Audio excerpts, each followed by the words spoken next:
So may mga panibagong post si Miss Sa. Siyempre punta ako sa kanyang Facebook page, na sinilip ko ng bongga-bongga. Hold on a sec. And parang may kaaway na naman si Miss Sas at saka juicy ang kanyang, di ba, marites na marites ang kanyang prinsipesa.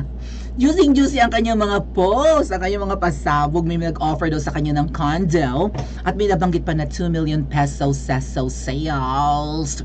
Kaya nga sabi ko sa inyo, sino kaya ang kaaway niya? Si Pokla baga? Or si Ma'am Shikels baga? Feeling ko, o kaya yung isa sa mga Insaymada vloggers. Ang hirap nga namang hulaan kasi sino? Magkalkal tayo. Nandito ako ngayon sa kanyang Facebook page. Puntahan natin yung 2 million condo na pasabog ni Miss Sas. Ayan. So nagpakita siya ng, pinicture niya yung phone niya na may convo ng isang nag-i-English. So sinend yung, I think video ito video ng condo na parang loft yung design. May second floor, right? High ceiling. Ngayon, ang condo na ito ay feeling ko dito sa Pilipinas to. So, after ni Miss Sas umuwi ng Pilipinas, may nag-offer sa kanya ng condo. Dito ka magstay sa condo na ito, keme, ganyan. Bakit siya ino-offeran? Ay si Miss Sas naman may trabaho dati sa the Netherlands. Right? Tumira nga siya ng Netherlands. May apartment si Miss Sas sa the Netherlands. So, Leiden ba yun? Tsaka pumasok din siya, nag-master siya sa the Netherlands So siguro nga, alam niyo si Miss Sas kasi parang nagpabasa ng baraha sa aking kakilalang psychic. Malamang kakilala niyo rin. And sinabi sa kanya nung aking kakilala na may future si Miss Sas dito sa Pilipinas. So pwede na niyang i-give up yung stay niya in the Netherlands dahil nga po magastos doon. And si Miss Sas naman lagi ring pa-interview nun yata sa SMNI, or maybe part na siya ng program ng SMNI or something. And dahil doon, 'di ba, parang may future naman sa Pinas, hindi rin magastos dito. So bakit nga naman hindi na lang si Miss Sas umuwi sa Pilipinas and maging host na rin ng SMNI, tapos live na siyang mapapanood sa mga programs ng TV station na yan and radio station. So si Miss Sas hindi na lang nagpapa-interview through video call, kundi nasa studio na siya ng SMNI. So nagstay na siya dito sa Pilipinas, 'di ba? Pero unfortunately, dahil nga po sa peligroso ang bumatikos ngayon sa mga nasa may pwesto, walang choice si Miss Sas kundi umalis ulit ng Pilipinas for her own protection na rin and safety siguro. Katulad nga rin ni Miss Pebos Talakera na parang nasa ibang bansa na rin. Dahil nga kapag nandito ka sa Pilipinas, ilalagay mo talaga ang sarili mo sa alanganin. Lalo't sila ni na Miss Pebos ay mukhang mas kilala sila kumpara sa akin. Ako naman kahit paano hindi pa ako masyadong nangangamba dahil tungaw vlogger pa lang ako mga ate at kuya. Maliit pa lang ang ating channel, di ba? So hindi pa ako masyadong nagwo-worry. Pero syempre sina Miss Sas at sina Miss Pebos kailangan umalis dahil nga baka any monument mabang-bang sila dito sa atin. Bang! Mapusil-pusil bala. Mapusil-pusil ba yan, no? Just, ko, nakakatakot pong talaga. So, sabi dito, unit number 2 daw. Saan to ko? Sa penthouse kaya ito? I don't know. Let me know if you're interested, sabi. So, tinanggihan ni Miss Sas. Bakit niya pinost itong screenshot ng convo or picture ng convo nila sa cellphone ng kung sino mang kaaway ni Miss Sas? Sino ang may kakayahang mag-offer kay Miss Sas ng kondo sa Pinas? May naisip akes. Kasi talagang mukhang maraming properties itong babaita. Sa tingin ko babaita itong kausap niya.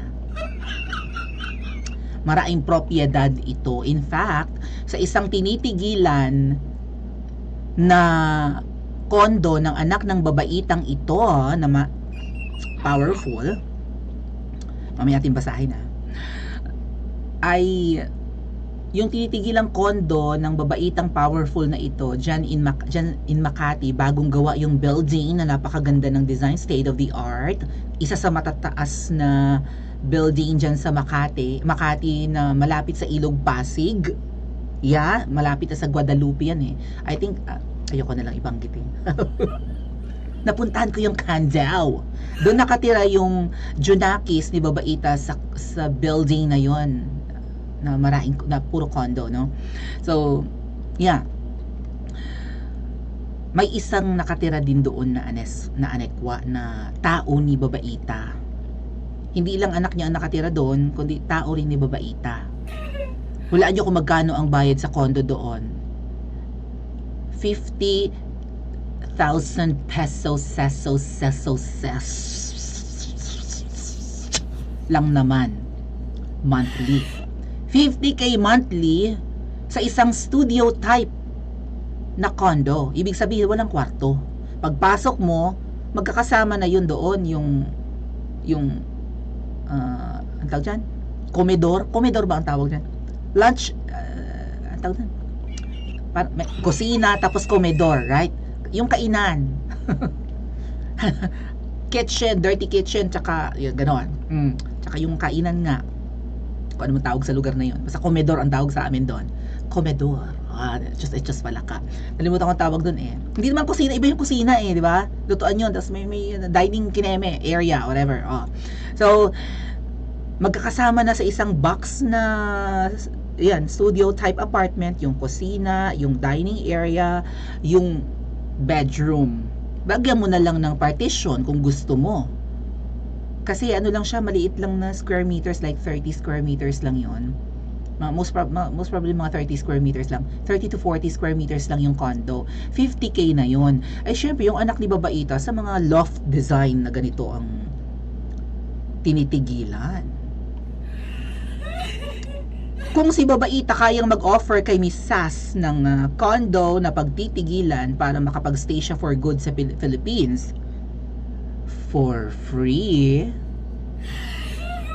tapos yung kanyang tauhan ni Babaitang mayaman ay nagsistay sa condo na 50k for free, magkano kaya itong loft style na na unit? Kasi up and down to eh.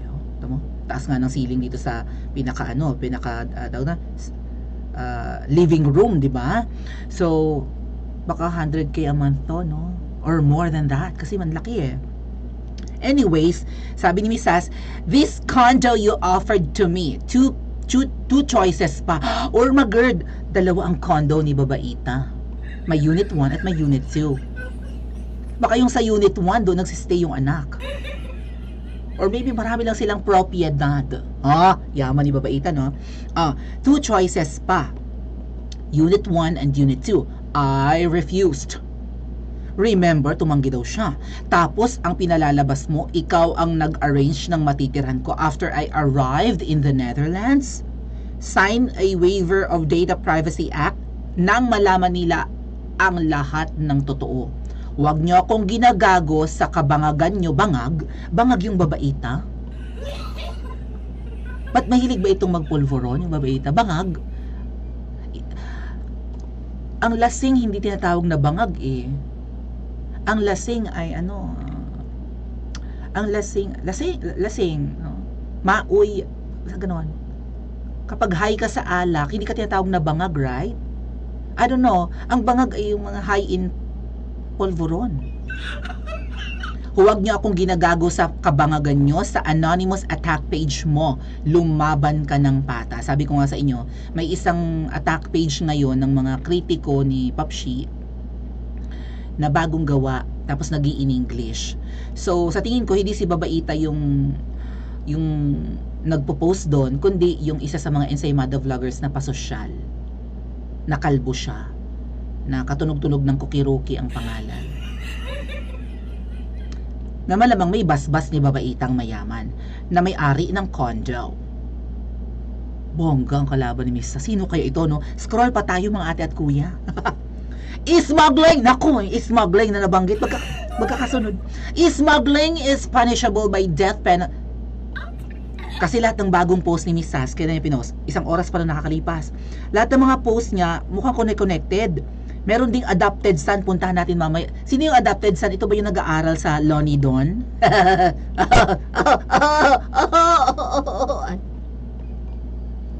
Marites na marites ay yung Principes. Yung adopted son na, yun yung matabang akla. Puntahan natin yan mamaya. Madaming post si Miss Sass, mga ate at kuya. Talagang sunod-sunod. Masipag tumag-post. Ako nga, tamad-tamad ko, no? Once a day lang yata ako nagpo-post. Salamat, Ate Jean Saturn. Pang frap ko daw. Thank you. Okay. So, tapos sasabi, smuggling is punishable by death penalty here in China. Sabi ko sa inyo, nasa China si Mrs. nagtitake na kanyang doctorate degree. Kaya walang nahuhuli at nakakasuhan at nakukulong na smuggler sa Pilipinas, matetegi ang partner nila dito sa China. Oh my God! Okay. Teka lang ha. May naririnig kasi akong Michael Ma. Right? May pa Michael Ma, right? Di ba Chinese yon? Ay kaopisina yun ni Anekwa dyan sa BGC. Hindi ko alam kung yung tinutukoy kong babaita yon, yung kaopisina ni Michael Ma. Baka takihin na naman ako nung kakaloka.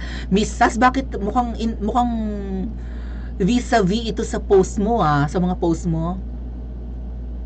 So, totoo po yan. Kaya walang mga, di ba, mga drug lords and walang proliferation ng drugs sa China kasi punishable by death. May death penalty sila. Kaya yung mga, yung mga sindikato ng droga, mga incheck dito nagninegosyo sa Pilipinas. Marami nakakulong na mga incheck ngayon sa Pilipinas, di ba? Na mga drug lords. Or kung di drug lords, mga chemists. Yun, yung basta nasa drug laboratory sila dati nung panahon ni Tatay Digong na na-raid yung mga drug laboratories na yun, ang dami mga incheck na nakakulong, right? Sa Pilipinas ngayon. Mabuti nakakulong lang sila sa Pilipinas dahil kapag pina-extradite ni Tatay Digong yan or pinagtapon public ng China, bitay ang mga yun. Death penalty ang mga incheck na yun. So, is smuggling pala. Ang parusa pala ay death penalty. Kasi yung incheck na yun parang may bodyguards daw yun. May mga security guards. Binibigyan daw ng security guards. Parang si Attorney Glenn Chong din, binigyan ng security guard ni So, yung incheck na yon na baka kanegosyo nila, no? Ay, sinasama nila yun sa mga biyahe, right? Tapos may bodyguards din yun, may security guards. Bodyguards. So, ay dito lang talaga magsistay yun sa Pilipinas dahil pag umuwi yung incheck na yun sa China, ay bitay ang aabutin. Kung siya ay Chinese partner ng mga smugglers dito sa Pilipinas. Kapag may naipakulong pong mga smugglers, as in talagang yung ang negosyo nila ay smuggling, lalo agricultural products, pag naipakulong pag nalaman, no? Halimbawa nakapagpakulong ang Pilipinas ng mga smugglers, na may opisina dyan sa BGC, at nalaman ng Chinese government na ang kanilang kasosyo sa smuggling ay ang mga, syempre may connection sa China, di ba? Paano makakapag-smuggle ng mga goods sa Pilipinas? Paano makakapag-angkat ang mga smuggler sa Pilipinas kung walang connection sa ibang bansa, particularly dito sa Asia, lalong-lalo na sa China? Syempre, kapag may smuggling, may ka-tie up na mga foreign nationals or foreign corporation and enterprises. So, kapag nalaman na may smuggler sa Pilipinas at may inaangkatan sa China, lagot ang Chinese partner. Bitay. Bakit kayo nakikipagsosyo ng illegal na negosyo sa mga smugglers ng Pilipinas, mga lentek kayo, mga Chekwa? Bitay ang abutin. Ganun kahigpit dyan kina President Xi Jinping. So, kaya pala wala. Malamya ngayon ang gobyerno natin.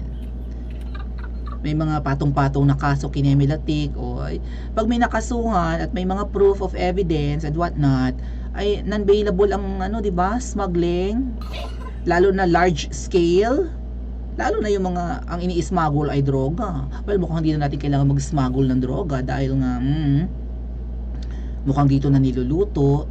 Pero syempre, ang mga economic sabotage na cases at kapag guilty yung mga or napatunayan, 'di ba, na ganyan ang ginagawa nila, na nanabutahe, no? Nagsasmuggle, nag-hoard. Aba, pag nakulong ka niyan, times 2 ng presyo ng inismuggle ang babayarang penalty plus non-bailable. Walang piyansa. So, kaso lang ng kaso sa ngayon, may nakakasuhan, pero may mababalitaan kaya tayo ng mga smugglers na mapapakulong? Ay katulad ng sinasabi ni Mrs. ngayon, no? Kapag may naipakulong at nalamang may kasabwat, lalo incheck, ang mga incheck na kasosyo ng mga smuggler sa Pilipinas, death penalty. Ay baka mategi bombom yung sinasabing Michael. Sino kaya si babaita na willing mag-offer ng condo?